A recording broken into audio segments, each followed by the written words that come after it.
This video is brought to you by patreon.com/worsttake. Get access to exclusive live streams and Discord servers, on-screen shoutouts, and early access to some videos when you join now. Help make sure that we can continue to make content like this by supporting the Patreon. Links are in the description down below.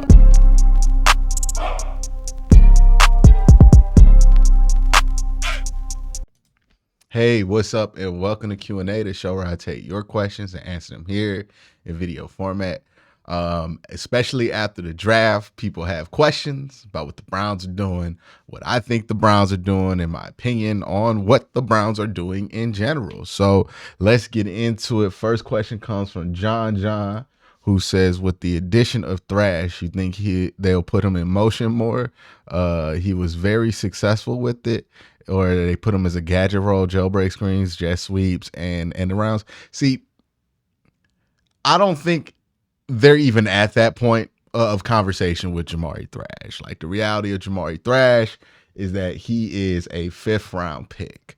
When you're a 5th round pick, your roster spot's not guaranteed. Now, I think he'll make the roster, but the reality of being a 5th round pick is that until you make the roster, you have not made the roster, right? Regardless of what I think. That's the situation that he's in.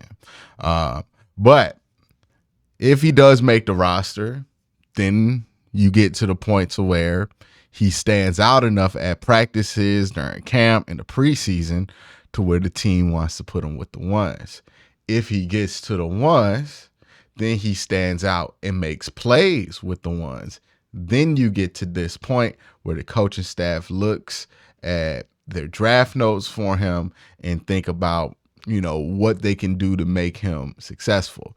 The reality is that that's very unlikely to happen unless this team has injuries. Right now, Ken Dorsey and Kevin Stefanski, they have to worry first about getting David Njoku the ball. Then they have to worry about how to get Amari Cooper the ball. Then they have to worry about getting Jerry Jeudy the ball. Then they have to worry about getting Elijah Moore the ball. Then they got to worry about getting one of the running backs a ball, whether it's Jerome Ford, who did very well as a receiving back last year, or Nick Chubb. And then in general, you got to worry about just getting Nick Chubb the ball from the ground game. You also have to worry about getting Jordan Akins the ball, because you hope that he has some real tight end 2 potential there. And then you're talking about Cedric Tillman, and then you're talking about wherever Jamari Thrash is going to be on this team, right? So I just don't think we're at that point. If we do get to that point, then yeah, they'll do what he did well in college. The Browns have a pretty good track record of trying to do what guys did in college, so they'll try to replicate what he does do well. And who knows, in the process of him trying to prove himself as a professional, we might find out that he does a bunch of other things well that you might want to emphasize that he didn't really get the chance to do in college. But thank you for the question. Next question comes from Simon, who says, lots of drafting a running back is a bad sign for Chubb takes pre-draft. How are we feeling about running back? I feel all right with it. If Nick Chubb can't get back week 1, you're fine with Donta Foreman. You have Jerome Ford, and then Nyheim Hines fits into that room somewhere. If Nick Chubb does come back, I know you got Jerome Ford to be a second back. I think that's where Jerome Ford is going to excel. And then you have Donta Foreman to be a short yardage guy. And then if Nyheim Hines is returning punts and occasionally running the ball, you're in a good spot. You can tell a lot about what the Browns want to do based on who they bring in the free agent period before the draft, right? And even something that surprised me, like tackle, in hindsight, when they brought in Germain Ifedi, I even said it in the video when they brought in Germain Ifedi, it's insurance that, hey, if the tackles they don't like are there, well, if the tackles they like aren't there at 54, they probably just ain't going to do it. And that was a situation where they just didn't like the tackles that were available, so they decided not to do it. And they had insurance on the roster. So yeah, I didn't buy into the whole drafting a running back is a bad sign for Chubb. I honestly didn't think they were going to draft the running back, but yeah, I thought the writing was on the wall with this one, but I think they're fine. I think they're fine at running back. I don't think running back's going to be A massive problem for this team unless like Nick Chubb does not recover. Mim says, why is our class getting so much hate? From what I've watched on film, we're walking away with the third best defensive tackle, the third best guard, some good depth pieces, Briggs. Really, the only pick I question is the late 7th rounder. Now, look, I think talking about the draft is fun. I think having conversations about the draft is fun. I think even having differences of opinion about the draft is fun. I don't get hating on a draft because, and let me be clear here, I'm trying to choose my words carefully. I don't get hating on a draft class the same way that I have learned to not get too carried away with liking a draft class. And that is because we be reacting to shit like we know and we don't know. We be mad about a draft class. We drafted these dudes April 24th or whenever. We mad about it April 28th. Does it make any sense? They haven't played it down. They haven't even come to camp. They don't even have a jersey number yet, and we out here getting mad. Hey, I have learned that it's never good to get too high on a draft class and never good to get too low on a draft. There are plenty of draft classes I walked away from being excited about and was very disappointed with the outcome of that. There are plenty of draft classes that, well, I can't say plenty. I'm a Browns fan. But I've seen teams have draft classes where people were disappointed with them. Let me be clear on that. The Browns we ain't been a regular team up until we hired Stefanski. Like, it's when we started to become a regular NFL team. So this does not apply to the pre-2018, 2020 Browns. But I've seen NFL teams be all mad about draft classes, be all mad about draft situations, and then it works out. The Houston Texans are a great example of this, man. People were frying their ass up last year about that trade that they made to get Will Anderson, right? Oh, it's got to be perfect. They're just dumb. They didn't even trade their own pick. They traded the Browns pick. They're dumb for that, right? So a lot of hot takes, a lot of crucifixion, a lot of deeming that trade a failure. And then the season happens. The Texans surprisingly make the second round of playoffs, and now they're acting like that trade was the best trade of the year. This is why I don't get too high or low on draft picks, because it's very dependent on what they do in the NFL. I can love a player's tape. I can love a player's combine. I can love a player's showing at the Senior Bowl. But if they don't do the right things off the field to realize that potential, then they're going to be a disappointment no matter how much evidence that they showed you that they could be successful. You got to wait and see who does what, who is successful before you could grade a draft class. I always say this. It's ironic to me that we care the most about draft grades in the time where them draft grades mean the least. I gave the Browns, I think, a C+ for their draft class this year. That grade matters little, right? After this year, it might be a B+. In 2 years, it might be an A or an F. Those are the grades that are going to actually matter. Right now, the grade I give them, they could be great. They're not going to be sitting there like, man, I was going to give you a 1,000-yard wide receiver, but Q only gave us a C+ grade for the draft class, so I guess I can't be good, right? Like, that's not how that works. So I say all of this just to throw this out there in the draft class discourse. I'm not saying you can't talk about it. I'm not saying you can't feel a way that you feel about it. MZ says, who on the roster from last year is on the bubble post-draft? I mean, this is obvious, right? I'm going to do my draft winners and losers later this week, but Siaki Ika, right? Like, what's the path for him to get on the field? It looked like Michael Hall got that. There was one spot, right? Coming into this year, there was like three spots. They signed 2 people to take 2 of those spots. So, okay, there's one spot for Siaki Ika. They draft 2 people to compete for those spots. Right now, Siaki Ika is about to fight for his NFL life with homeboy from Cincinnati. That's what he's about to do. That he's obviously on the bubble.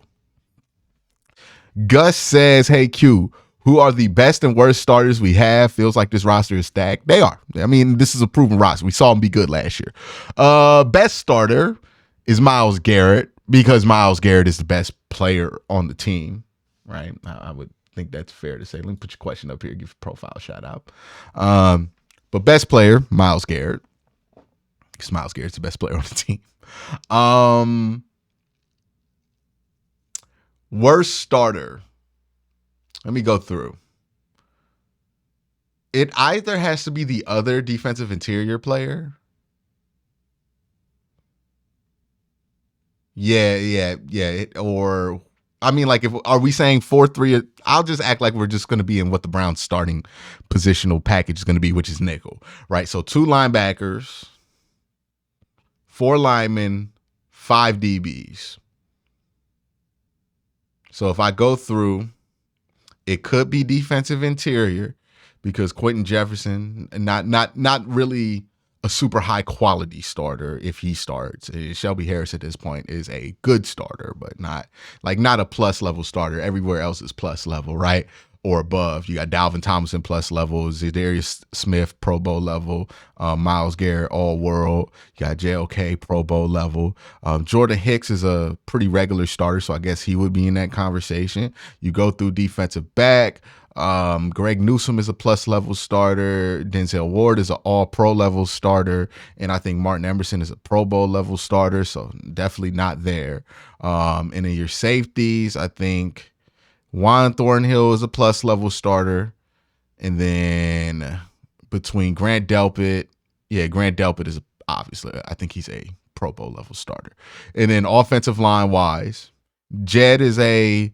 I think Jed is a slightly above average starter, but I wouldn't call him a plus level starter. Everybody else on that offensive line is either Pro Bowl, All Pro, or plus level. Honestly, not even plus level. It's either Pro Bowl or All Pro. Well, no, Ethan Posick is plus level. So, yeah. So it's not the rest of the offensive line. Quarterback, above average right now. But definitely has the potential. Like, we've seen Deshaun Watson play at a Pro Bowl level. He's a 3-time Pro Bowler.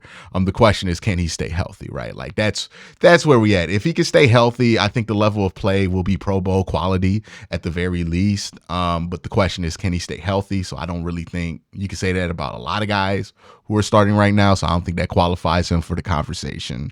Wide receiver. Yeah, all those guys, plus level and Jerry Jeudy, Pro Bowl level, and Amari Cooper, Pro Bowl level, and David Njoku. So, yeah, it's either Jordan Hicks, whoever wins that competition between Shelby Harris and Quentin Jefferson, and Maurice Hurst, and maybe even Michael Hall. And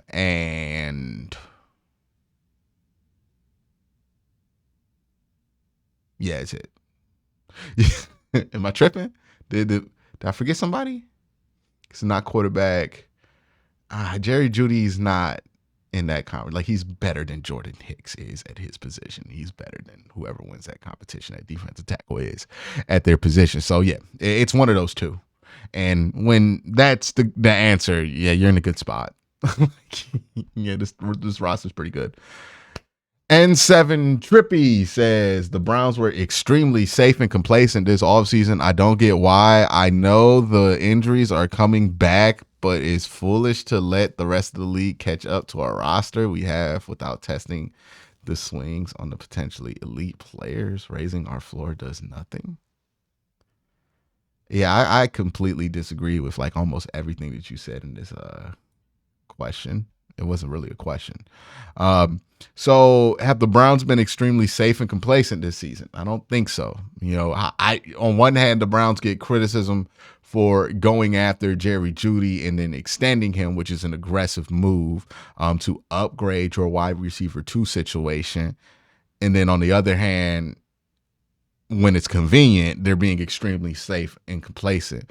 Look, they didn't go out and break the bank for Christian Wilkins or something like that, but they were aggressive in the draft and went after Michael Hall, right? Who they felt like was one of the best defensive tackles in this draft. So, I think you're categorizing what extremely safe and complacent means to you.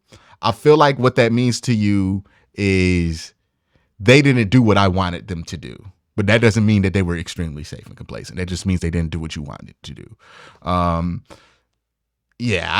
when you have one of the best rosters in football and your roster has reached maturity, which the Cleveland Browns roster has, right? Like they would have a hard time cutting down to 53 men before the draft. They're going to have a hard time doing it after the draft. Like, this roster has reached maturity. There's not a lot of space where you could just replace a ton of starters because you have all pro level starters all over this team. So, when your roster has reached maturity, you're not going to be aggressive in free agency. Look at the teams that are aggressive in free agency. They're the teams that haven't reached maturity on their roster. They're like the Texans, right? Like, the Texans are trying to get to a place. They're trying to build their roster up to be what the Browns have, but they're not there yet. Even though they were able to beat us, obviously 2 pick sixes, backup quarterback, tons of backups playing, but the Browns roster has reached maturity. That's why they're not super aggressive in the offseason, is because they don't really have that much they already were aggressive. They've already done the aggressive part of their roster building, right? They were aggressive when they went after Deshaun Watson. They were aggressive when they went after Amari Cooper. They're not going to be extra aggressive when they're already good. Why? That makes sense to me. So, I disagree with your assessment of the team, to be honest. Brownie Warrior says now with Jamari Thrash, what do you think the Browns would do moving forward with Bell and Tillman? We'll see how it plays out in camp. Jamari is going to be trying to take David Bell's spot for sure. And maybe if he is successful taking David Bell's spot, which I anticipate he will be, then he can start to compete for Cedric Tillman's spot, even though they kind of occupy different lanes in that wide receiver room.